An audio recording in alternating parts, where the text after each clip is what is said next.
अस्सलाम वालेकुम। अलनूर टीवी में खुश आमदीद। आउज़ुबिल्लाहि मिनश्शैतानिर्रजीम। बिस्मिल्लाहिर्रहमानिर्रहीम। आज की वीडियो अवान कबीला या अवान ट्राइब से मुतल्लिक है। मोहम्मद हनफिया बिन अली इब्ने अबी तालिब के फर्जंद अली अब्दुल मन्नान थे। इनके फर्जंद ऑन उर्फ कुतुब गाजी, उनका लकब बतल गाजी था। इनकी औलाद कुतुब शाही अलवी अवान कहलाती है।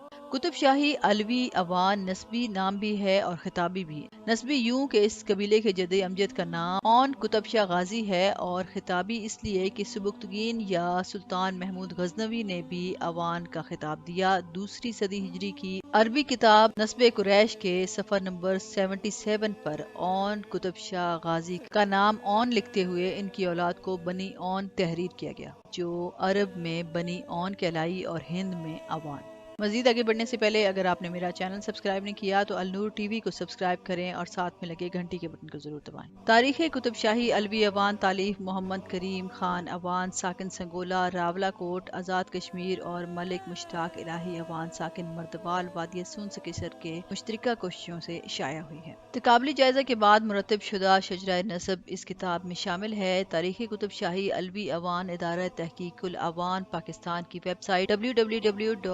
www.alviawan.com से फ्री डाउनलोड की जा सकती है। पूंछ ही की सरजमीन में 400 साल पुरानी कदीम रवायत के मुताबिक कुतुब शाही अलवी अवान कबीला के हनफिया बिन हजरत अली करमल्ला वजहा की औलाद से दर्ज करवाया। मोहम्मद दीन फोक और इस वक्त के बुजुर्गान संगूला तहसीन के मुस्तहिक हैं, जिन्होंने अपनी पुश्तैनी रवायात को जिंदा रखा। तारीख अक़वाम पूंछ के सफ़ा नंबर 630 पर दर्ज है। जलंधर, अमृतसर, हजारा, कश्मीर और पूंछ वगैरह में ऐसे अवानों की तादाद कई हजार तक है जो अपने आप को इमाम मोहम्मद बिन हनफिया की औलाद से जाहिर करते हैं। सिर्फ पूंछ में इनकी तादाद 3000 के करीब पाई जाती है। ये लोग अपनी कौम और अपने बुजुर्गों के सीना बसीना रवायात पर सख्ती से आमिल हैं। इनका दावा है कि वो अवान हैं और इमाम मोहम्मद बिन हनफिया की औलाद हैं, जो ऑन बिन मोहम्मद हनफिया बिन हजरत अली रज़ियल्लाहु अन्हु से शुरू होता है और जिसकी 8-10 पुश्तों के बाद एक नाम कुतुब शाह भी आता है। अवानों में एक और नुमाया रवायत इज्जत गैरत खुदी इज्जत नफ्स, बल्कि बकौल सादी इरफान नफ्स हम गरीब लोगों का अजीम सरमाया है। तारीख माजी में गैरत व खुदी का जो झूमर इन्होंने अपने माथे पर सजाया वो आज भी इनका तुरा इम्तियाज है। यही वजह है कि जब इन पर कोई ज्यादती की जाती है तो ज्यादती करने वाले को सजा दिए बगैर नहीं रह सकते। अवान कौम ने कभी गवारा नहीं किया कि सादात के अलावा इनके दरमियान कोई और कौम आबाद हो। इस तरह अवान कौम का शुमार इन कौमों में होता है जो मेहमान नवाजी में अपना सानी नहीं रखती। कौम अवान कुतुब शाही जो अली बिन अबी तालिब के बेटे मोहम्मद बिन हनफिया की नस्ल से है, मोहम्मद बिन हनफिया की औलाद अवान के नाम से पहचानी जाती है और गुज़िश्ता तारीख इस्लाम में सरगर्म अमल रही है। सुल्तान महमूद गजनवी के हमरा बगर्ज जिहाद व तबलीग इस्लाम वारद हिंद हुई, और जहाँ मादरजाद वली सुल्तान बाहू, सुल्तान आरफीन अम शरीफ, हाजी अहमद सखी, मोहम्मद खुशहाल, सुल्तान मेहंदी और बेशुमार दूसरे सालेहीन सिर्फ 15-20 मील के इस रकबे में जिसे वादिय सून सकेसर कहा जाता है पैदा हुए, और सभी इसी अवान कबीले के चश्मे चिराग थे और सबका शुमार साहिब करामत औलिया में होता है। गनगाल अवान अवान की गोत है जिनके जद अमजद हजरत हसन गाहगा हैं। आपका मज़ार जिला जेहलम मोजा सरगठन में मरजा खलाइक है। आप बाबा कुतुब शाह के बेटे अब्दुल्ला गोलरा की नस्ल में से हैं और मोजा अंगा के रहने वाले थे। आप शेरशाह सूरी के साथ जंग में शरीक हुए और जंग के दौरान मोजा सरगठन में शहीद हुए और वहीं पर आपकी कब्र मुबारक है। आपकी औलाद में से बाबा नजर और बाबा अल्लाह शेर रहमतुल्लाह अलैह का मज़ार गुजर खान मोजा नड़ाली जबेर में वाक़ है और आपकी औलाद वहाँ कसीर तादाद में आज भी आबाद है। इसके अलावा भेर गंगाल, मुख, मोड़ा गंगाल, ढोक गंगाल, अडियाला रोड, ब्योल, समोट, बाराकहू, एबटाबाद में इनकी आबादियाँ मौजूद हैं। ऑन की जमा अवान है और अवान का मतलब है मददगार या हामी, जबकि कुतुब के मैनी सरदार कौम आला व बरगजीदा के हैं। बतल के मैनी नामवर हीरो बहादुर या गाजी के हैं। हजरत अली की गैर फातमी औलाद होने की निस्बत से अलवी भी कहलाते हैं। महकमा माल में दर्ज आवान या अवान दोनों का मतलब अवान ही है। अवानों का शजरा इनकी जद अमजद कुतुब शाह अलवी अवान बिन अली बिन अब्दुल मन्नान से होता हुआ मोहम्मद बिन हनफिया और ऊपर हजरत अली अबी तालिब से जा मिलता है।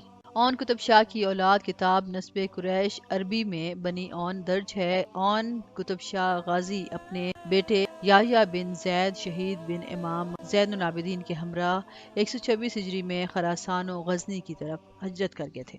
آپ کی قبر آذربائیجان، تبریز، گیلان وغیرہ میں ہونا بیان کی جاتی ہے۔ آپ کی اولاد غزنی وغیرہ میں آباد ہوئی اور بعد میں سبکتگین اور سلطان محمود غزنوی کے نام سے جہاد ہند میں شامل ہوئی۔ قدیم عربی کتب الماکبون میں اون قطب شاہی غازی کی اولاد کا ذکر موجود ہے اور ان کتابوں میں اون قطب شاہ کی اولاد کے شجرات، ان کا وارد ہند اور سلطان محمود غزنوی کے ساتھ جہاد ہند میں شرکت کرنا وغیرہ کا ذکر موجود ہے، جس میں اون قطب شاہ غازی کے 7 پڑپوتے عیسیٰ، حسین، علی، محمد غازی، احمد غازی، موسیٰ و حسن ابنان علی بن محمد بن اون قطب شاہ غازی لقب بطل غازی بن علی عبد المنان بن حنفیہ بن علی ابی طالب قابل ذکر ہیں۔ علوی ایوانوں کی تاریخ نہ لکھنے کی وجوہات۔ علوی ایوانوں کی اکثر شخصیتیں ایسی ہیں جن کی تمام عمر جنگ و جدل اور جہاد میں گزری، اس لیے صرف انہی شخصیتوں کا نام تاریخ میں رہ گیا جو جنگوں میں کسی بہت بڑے عہدے پر تھے، مثلا سالار اعلیٰ وغیرہ پر فائز تھے۔ علوی ایوان قبیلے کے مربوط تاریخ لکھنے کی کسی کو سوجی ہی نہیں اور علوی ایوان قبیلے کے افراد مختلف علاقوں میں بکھر گئے، وہ کہ جہاں بھی گئے یہ اپنے جدی پشتی فرض منصبی یعنی تبلیغ اسلام سے غافل نہیں ہوئے۔ تاریخ میں بادشاہوں اور ان کے چند امراء کا نام رہ جاتا ہے،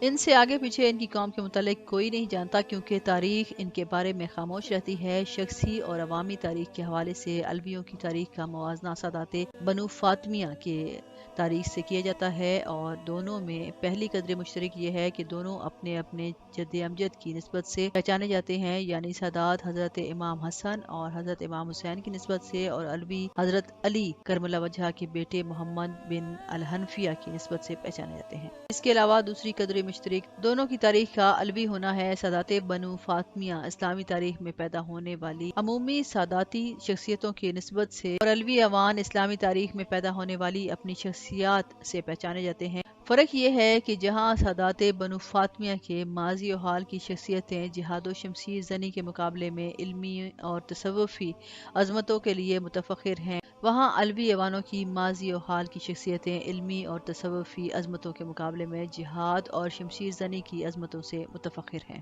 گو کہ دونوں قبیلوں میں اعلیٰ ترین شمشیر زن اور علم تصوف کے شاہین ہمیشہ موجود رہے ہیں۔ علوی ایوانوں کی تاریخ کا موضوع ہمیشہ ہی ایک مشکل موضوع رہا ہے کیونکہ اس قبیلے کی تاریخ کے حوالے سے اعلیٰ ترین سکہ و تصانیف میں دستیاب رہے ہیں۔ اس طرح سے ان حوالوں کو یکجا کرنے کے لیے اور ان کو ایک مسلسل کتابی صورت میں ڈھالنے کے لیے علم کے میدان کے ایک امام کا منصب ہے اور پچھلے زمانوں میں یہ کام عصب تصور کیا جاتا تھا اور اس کام کے لیے ایک امام فن کی زندگی کا ایک حصہ صرف ہو سکتا تھا۔ اگرچہ آج اس زمانے میں حوالے کی کتابیں دستیاب ہو سکتی ہیں، تاہم ان تمام کتابوں کو یکجا کرنا جن میں علوی ایوانوں کی تاریخ کے حوالے یا اشارے مل سکتے ہیں، آج بھی جوئے شعر لانے سے کم نہیں ہے۔ آج کل جو بیداری علوی ایوانوں میں پیدا ہوتی نظر آ رہی ہے اور جو تڑپ علوی ایوانوں کے دلوں میں اپنے جدی پشتی تشخص کو بازیاب کرانے کے لیے پائی جاتی ہے، پچھلے زمانوں میں بالخصوص سکھ اور انگریزی غلامی کے دور میں انکت۔ آج کے دور کی نسل کا یہ فرض اولین ہے کہ اپنے بزرگوں کی روایات کو اپنے عمل کے ساتھ زندہ رکھیں اور ہمیشہ یہ بات ان کے ذہنوں میں جاگزی رہے کہ وہ ایک عظیم ہستی کی اولاد ہیں اور انہوں نے اپنی عظمت کو اپنے اخلاق اور اپنے علم و فضل کے ذریعے قائم رکھنا ہے۔